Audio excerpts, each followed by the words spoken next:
Welcome to Yes Bio channel. Today we are going to discuss chapter Cell, the fundamental unit of life. This chapter is from class 11 and today we are going to talk about only and only NCERT map. NCERT की कुछ important points chapter Cell की हम आज पढ़ने वाले हैं. So basically starting from the definition of cell. Cell chapter की definition हम पढ़ते आ रहे हैं. Basically 9th class में भी हमने पढ़ा था कि what is cell? Cell जो है वो structural and fundamental unit होता है एक living organism की. एक cell से कम जो है कुछ नहीं हो सकता.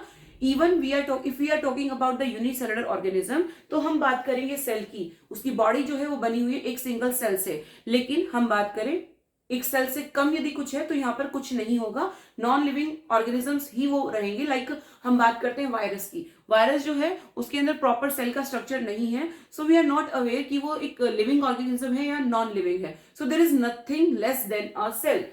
सो first of all we are talking about the discovery history की. मैं यहाँ पर बात करूं नॉन लिविंग सेल जो है वो डिस्कवर किया था रॉबर्ट हुक ने.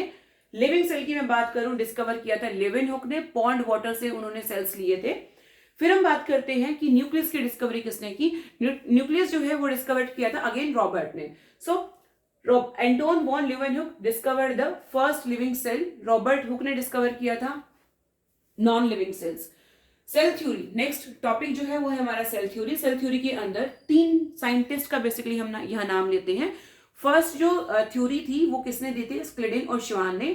स्क्लेडिंग जो थे वो एक बॉटनिस्ट थे, एक जर्मन बॉटनिस्ट थे. उन्होंने एग्जामिन किया a large number of plants and observe that all plants are composed of different kinds of cells which form the tissue of the plant. उन्होंने बोला कि जितने भी प्लांट्स होते हैं वो सेल के ही बने होते हैं. उसके बाद स्क्लेडिनाइ इन 1839 उन्होंने बोला कि भाई being he was a geologist, उन्होंने बोला कि animal cells had a thin layer called plasma membrane. जितने भी एनिमल सेल होते हैं उनकी जो बाहर की लेयर है वो क्या होती है प्लाज्मा मेम्ब्रेन. लेकिन उन्होंने ये भी बोला कि जो प्लांट सेल है उसके पास प्रेजेंट है cell wall. So basically first of all we are having the Schleiden. Schleiden ने बोला कि प्लांट सेल जितने भी हैं वो सेल से बने हुए हैं. श्वान ने बोला कि जो आउटर बाउंड्री है एनिमल सेल की वो बनी है प्लाज्मा मेम्ब्रेन से और आउटर बाउंड्री है प्लांट सेल की वो बनी हुई है सेल वॉल से. सो इन दोनों ने मिलके सेल थ्योरी को फॉर्मुलेट किया. सेल थ्योरी क्या दी इन्होंने फर्स्ट जो पॉइंट था सेल थ्योरी का वो बताया था. इन्होंने बोला कि all living organisms are composed of cells and their products. जितने भी लिविंग ऑर्गेनिजम्स हैं वो या तो सेल के बने हैं या फिर उनके प्रोडक्ट के बने हैं. लेकिन यहाँ पर एक आ गई है हमारे पास क्या कि भाई वो ये हमारे पास हमें ये नहीं बता पाए कि जो न्यू सेल्स है वो बन कहां से रहे हैं. So I have written here this theory did not explain as to how new cells are formed.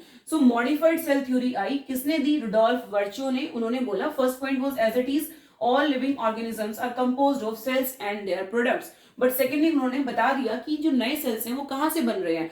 सो उन्होंने एक लाइन बोली थी omnis cellula e cellulae.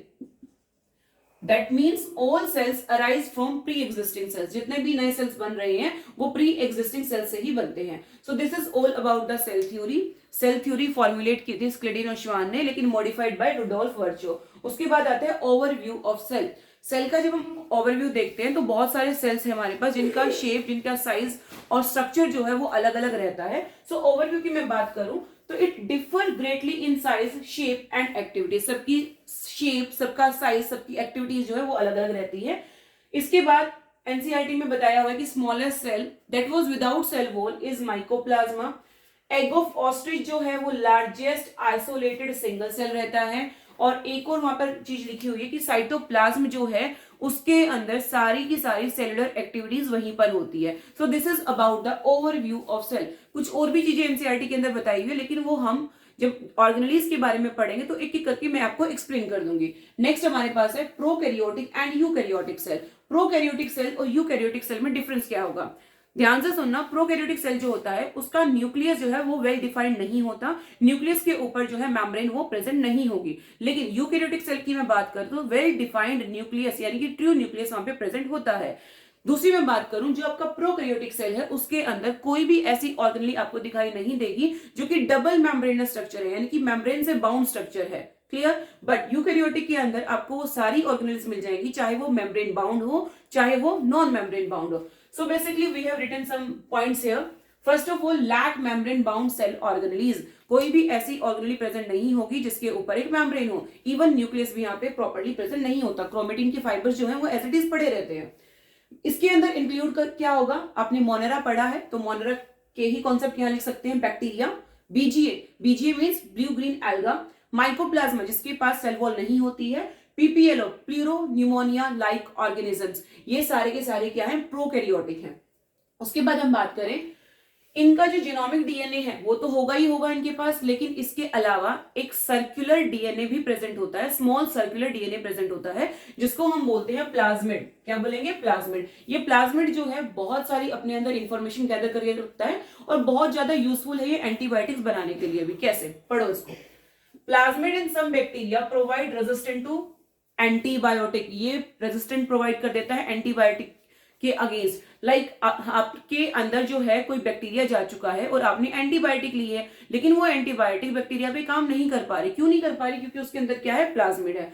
उसके बाद हम बोलेंगे कि भाई कुछ के पास प्लाज्मिड है, जरूरी नहीं है कि सबके पास प्लाज्मिड हो, लेकिन कुछ के पास प्लाज्मिड है।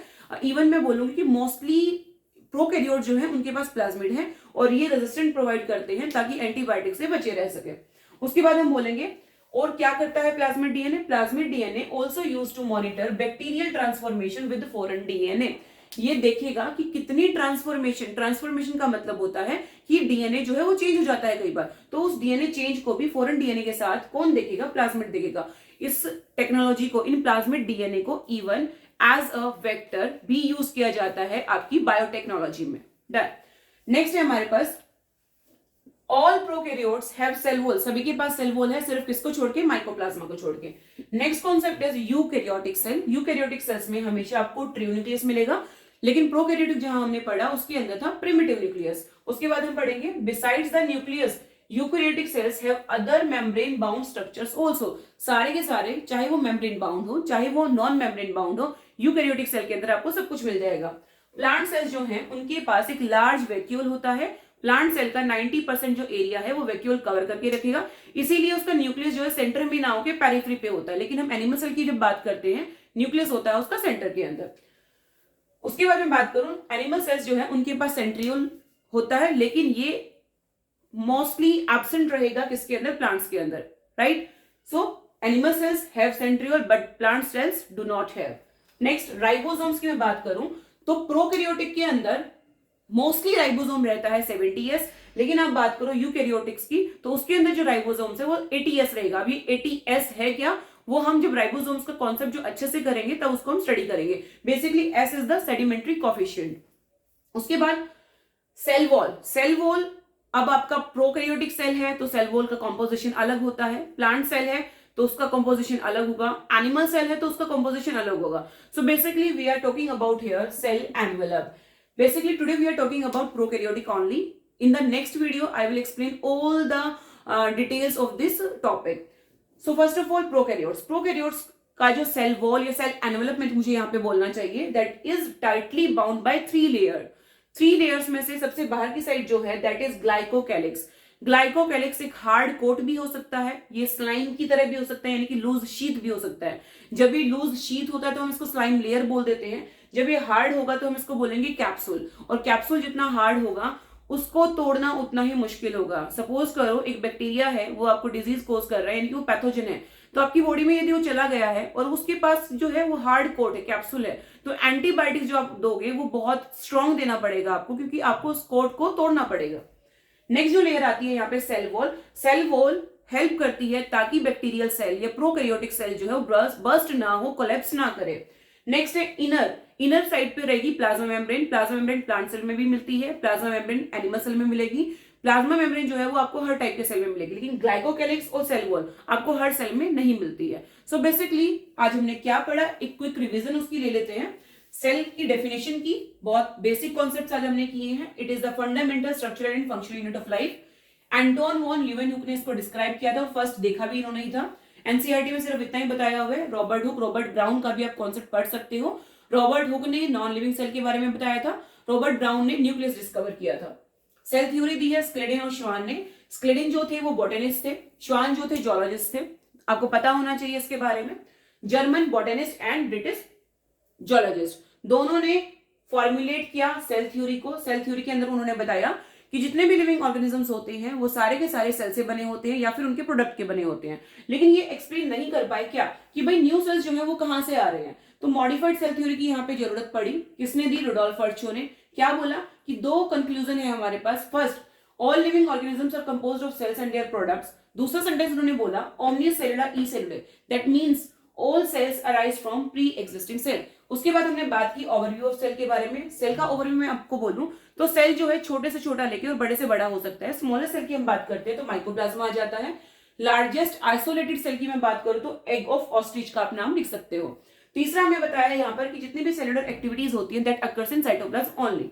कुछ चीजें हैं जो कि न्यूक्लियस के अंदर भी होती हैं, लाइक जो आपका कन्वर्जन है, सेंट्रल डॉगमा है, स्टार्ट वहीं से होता है। उसके बाद प्रोकैरियोटिक यूकैरियोटिक के बीच में डिफरेंस किया। प्रोकैरियोटिक के अंदर वेल डिफाइंड न्यूक्लियस नहीं है, यहाँ पर वेल डिफाइंड न्यूक्लियस है। Membrane bound, non membrane bound सारी ऑर्गेनेज आपको मिल जाएंगी, लेकिन आपको वहां पे नहीं मिलेगी। वहां पे क्या मिला आपको? प्लाज्मिड मिल गया, सर्कुलर डीएनए मिल गया, जो आज के टाइम हम जिसको बहुत ज्यादा यूज करते हैं आरडीएनए टेक्नोलॉजी के अंदर। नेक्स्ट हमने बात किया कि भाई सेल एनवेलप क्या है। प्रोकैरियोटिक की हमने आज बेसिकली बात की है। प्रोकैरियोटिक के अंदर 3 लेयर्ड स्ट्रक्चर है ये। सबसे बाहर की साइड क्या मिलेगा? ग्लाइकोकैलिक्स। इनर साइड पे मिडल साइड पे आपको सेल वॉल मिल जाएगा और इनर साइड पे आपको मिल जाएगा plasma membrane. So this is all about today's class, and don't forget to like, subscribe and share the channel. Thanks a lot.